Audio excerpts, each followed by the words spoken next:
decision in the third choice of Mordin's maze, the knight continued on the path, where he came across Mordin himself.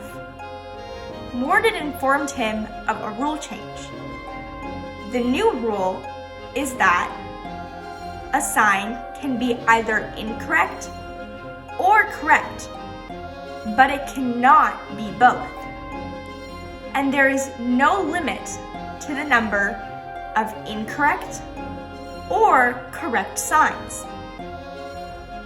The knight continued down the road, where he saw it split into 3 different paths: Path A, Path B, and Path C. Each one of these paths had a sign in front of them. Sign A, sign B, and sign C. Sign A said, "Do not take path C." Sign B said, "At least one of these signs is false."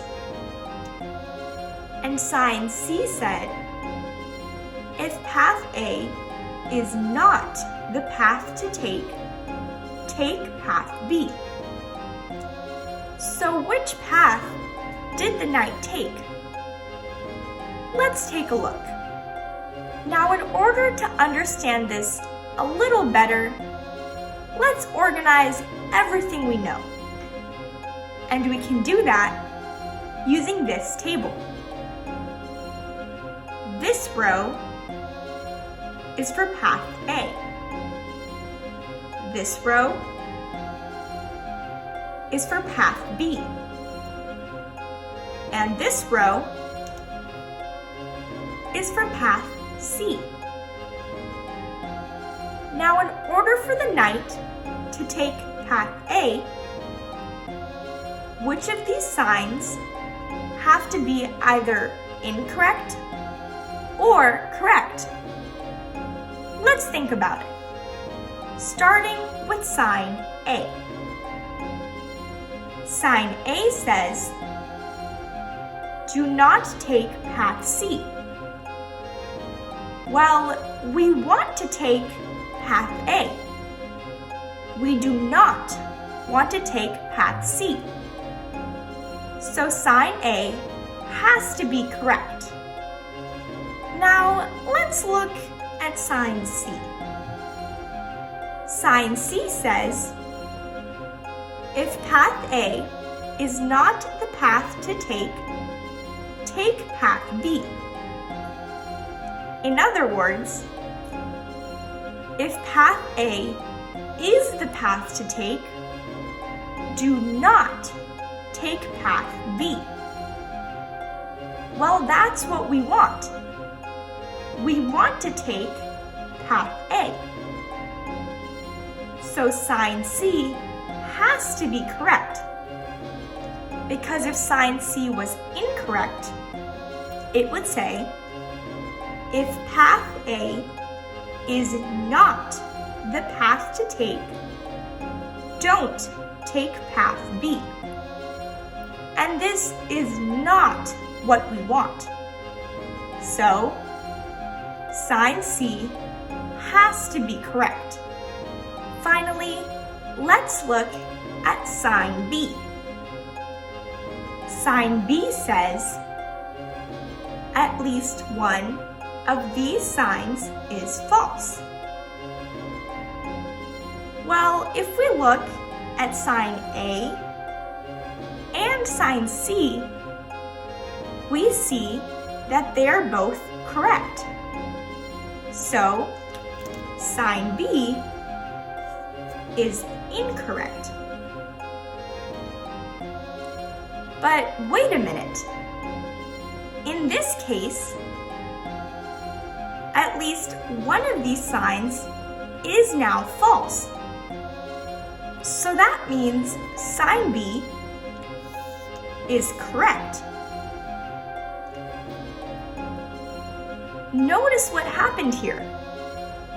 Sign B contradicted itself, which makes sign B both incorrect and correct.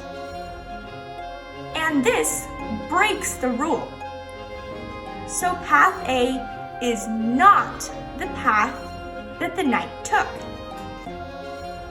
Now let's look at path B, starting with sign A. Sign A says, do not take path C. Well, we don't want to take path C. We want to take path B. So sign A is correct. Now, what about sign C? Sign C says, if path A is not the path to take path B. And we want to take path B. So sign C has to be correct. Now, let's look at sign B. Sign B says, at least one of these signs is false. Well, let's look at sign A and sign C. Both of these signs are correct. So sign B is incorrect. But as you can see, we are presented with the same situation as path A, because now sign B is in fact correct.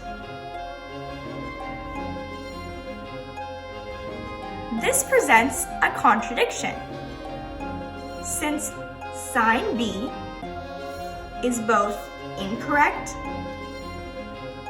and correct. This breaks the rule. So the knight did not take path B. Finally, let's look at path C, starting with sign A. Sign A says, do not take path C. Well, sign A has to be incorrect because we want to take path C.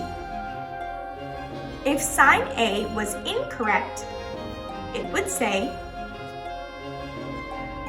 take path C, which is what we want. So sign A is incorrect. Now let's look at sign C. If path A is not the path to take path B. Well, we don't want to take path A or path B. We want to take path C. So sign C has to be incorrect. If sign C is incorrect, it would say, if path A is not the path to take, don't take path B, which is what we want. We don't want to take path A or path B. We want to take path C. So sign C has to be incorrect. Finally, let's look at sign B.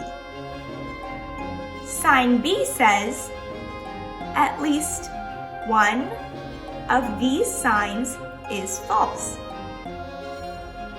Well, if we look at sign A and sign C, we can see that they are both incorrect. So that means sign B is in fact correct and does not present a contradiction like it did earlier. So the knight took path C.